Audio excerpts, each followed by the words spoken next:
संतप्त मानस शांत हों जिनके गुणों की गान में, बेवर्धमान महान जिन विचरे हमारे ध्यान में। आदरणीय दादा डॉक्टर हुकुमचंद जी भारल, ऐसे अद्वितीय महापुरुष, ऐसे तत्ववेता जिनको दुनिया कह रही है दादा चले गए, दादा चले गए, पर दादा गए कहाँ हैं? दादा तो हैं हमारे पास ही। जो दादा का जीव था, जो जीव है दादा का, वह तो सदा का रहने वाला है। अभी डॉक्टर भारल के पर्याय में था तो कल सिद्ध पर्याय में भी होगा। वह जीव तो हमेशा रहने वाला है। और जो दादा ने अपनी अमूल्य कृतियाँ, जो दादा ने इतने सारे शास्त्र रच डाले, सहजता, दो तरह के भगवान, भरत का अंतर्द्वंद महाकाव्य, ऐसी अनेक कृतियाँ जो रच डाली, उनसे दादा हमेशा के लिए अमर हो गए हैं। और दादा ने जो ऐसे अद्वितीय कार्य किए हैं, शायद ही वह कोई कर पाता। सोनगढ़ से जो एक नई क्रांति उत्पन्न हुई थी, जो मूल दिगंबर धर्म की, मूल सत्य मार्ग की, जो सतपथ की जो क्रांति गुरुदेव श्री ने पुनः स्थापित की थी, शायद वह इतनी नहीं फैल पाती, वह जन जन तक नहीं पहुंच पाती, वह इतने विद्वान नहीं तैयार हो पाते जो आज दादा के कारण हो पाए हैं। क्योंकि गुरुदेव श्री के समय पर ऐसा नहीं है कि सिर्फ दादा ही विद्वान थे। अनेक कई विद्वान दादा के साथ साथ गुरुदेव श्री के पास थे। दादा से भी कहे जाए तो अच्छे विद्वान भी थे, परंतु एक जो भाषा संबंधी एक जो कनेक्टिविटी होती है कि जो गुजराती व्यक्ति थे, जो जिनकी मूल भाषा गुजराती थी, तो वह कैसे, और वह अपने क्षेत्र को छोड़कर कैसे इतने विस्तार को कर पाते, वह कैसे स्मारक में रह पाते, वह कैसे जन जन तक इस बात को पहुंचा सकते थे। तो वह बात दादा के कारण संभव हुई। स्मारक में भी जो आज इतने स्मारक ने आसमान छुआ है, स्मारक से हजारों जो जिनवाणी को बतलाने वाले जो विद्वान उत्पन्न हुए हैं, वह सब दादा के कारण हुए। ऐसे किसी में सामर्थ्य नहीं है कि जो हजारों विद्वानों का, हजारों पंडितों का भी महापंडित बन सके। दुनिया को जो पढ़ा रहे हैं विद्वान, ऐसे उन विद्वानों के भी गुरु, दादा गुरु, ऐसे दादा गुरु कहे जाने वाले हमारे छोटे दादा, वह हमेशा ही अमर रहेंगे। दादा ने जो जैन धर्म जो विलुप्त सा होता जा रहा था, जैन धर्म के जो अनेक साहित्य जो समाप्त हो चुके थे, उस साहित्य की पूर्ति करने का पूरा प्रयास किया दादा ने। दादा ने अनेक शास्त्रों की रचना कर दी कि हमारी उम्र निकल जाए, परंतु हम उन शास्त्रों को ना पढ़ पाए।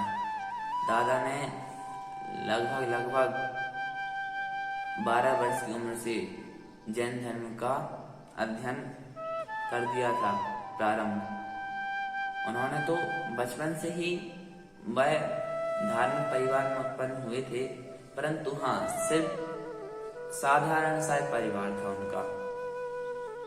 ऐसे कुछ भारल, डॉक्टर भारल को जानने वाले या फिर उनके पिता कोई बहुत ही प्रसिद्ध विद्वान रहे हों, सब कोई खानदानी विद्वान नहीं थे दादा।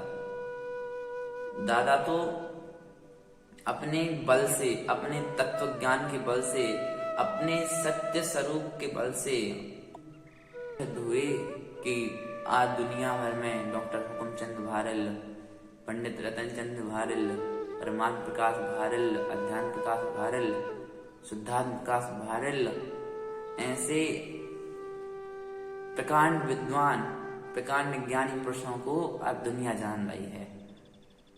और दादा से ही पढ़े हुए अनेकों ज्ञानी पंडित हो गए, जिन्होंने दादा से पढ़ा और आज दुनिया को पढ़ा रहे हैं। कोई नागपुर में, कोई बांसवाड़ा में, कोई उदयपुर में, कोई देवलाली में, कोई ज्ञानोदय में, अनेक अनेक संस्थाओं में जाकर जो महापंडित हो गए हैं और जो जन जन को पढ़ा रहे हैं और जो अनेक विद्वान को स्वयं तैयार कर रहे हैं, ऐसे महागुरुओं के भी गुरु, ऐसे पितामह दादा गुरु हुकुमचंद जी भारत थे।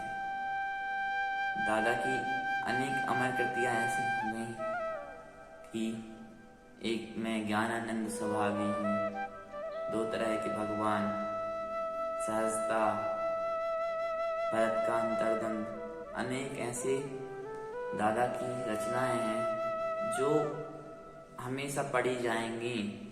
अकेले मुमुक्षु समाज नहीं, अन्य जो जैन धर्म के जो अनुयायी हैं वह भी दादा से अभी तक जुड़े हैं और आगे भी जुड़ते जाएंगे और सत्य स्वरूप को वह भी समझेंगे और जैन धर्म की प्रभावना करेंगे। ऐसे जो अनेक ऐसे गरीब घर के बच्चे, गरीब घर मतलब जिनको धर्म का कुछ ज्ञान नहीं, जिन्होंने कभी तत्व ज्ञान सुना नहीं, जिन्होंने कभी नमोकार मंत्र को शुद्ध उच्चारण से नहीं पढ़ पाए, ऐसे बच्चे स्मारक जाकर जो विद्वान बने वह सिर्फ दादा के कारण बने और दादा रहे और दादा हैं अभी। दादा कैसे हैं? तो दादा कितनी रचनाएं हैं कि व्यक्ति उसको पढ़ता जाए तो यही समझता जाए कि दादा मुझे पढ़ा रहे हैं और मैं पढ़ रहा हूँ। क्या समाधि का सार लिख गए दादा। दादा ने समाधि का सार बोला। दादा ने कहा कि यह समाधि का सार मैंने किसी को नहीं लिखा, मैंने समाधि का सार स्वयं के लिए लिखा। और दादा ने अपनी मृत्यु के अंत समय तक उसी समाधि के सार को दोहराया, उसी समाधि के सार को वह पढ़ते रहे।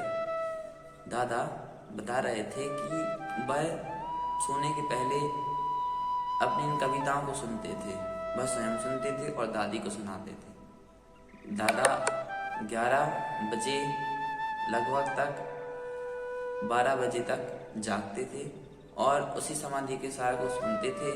उसके बाद फिर दादा सोने के लिए जाते थे और ऐसा 25 मार्च की जो रात रही, उन 25 मार्च से 26 मार्च की जो रात आई, उसमें दादा ने जो समाधि का चिंतन किया और समाधि के चिंतन पूर्वक जो वह अपने आसन पर लेटे और उसी का चिंतन करते रहे और उन्होंने इस देह का त्याग कर दिया। मतलब अब बस हमें इस बात को समझना है कि जब हुकुमचंद भारिल बड़ौदा स्वामी का एक बालक तत्ववेता अध्यात्म पुरुष डॉक्टर हुकुमचंद जी भारिल छोटे दादा बन सकते हैं, तो हम क्यों नहीं? हम भी ऐसे प्रयास कर सकते हैं ना। हम भी, चलो दादा तक तो बनने की हैसियत नहीं है, परंतु हम इतने योग्य तो हो सकते हैं ना कि अपने जैन धर्म को ना लजाएं, अपने जैन धर्म की प्रभावना करें, अपना संपूर्ण जीवन दादा के समान जैन धर्म की प्रभावना में समर्पित कर दें। इतना तो हम कर ही सकते हैं।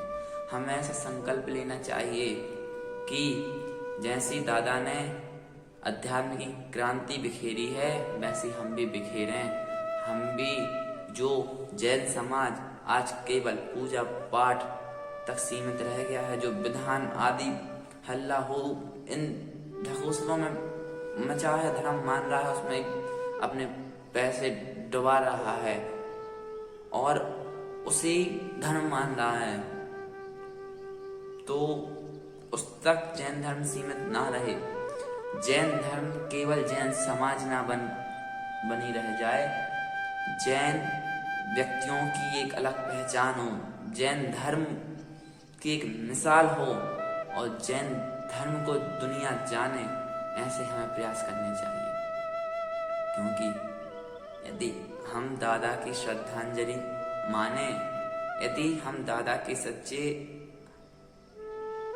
शिष्य हैं, यदि हम दादा के सच्चे शिष्य हैं, तो जो दादा ने काम किए हैं तो वह काम हम भी करें, और जितना हो सके उतने हम जिन धर्म की प्रभावना में अपना संपूर्ण जीवन निकाल दें, यही दादा के लिए सच्ची श्रद्धांजलि होगी। जय जय।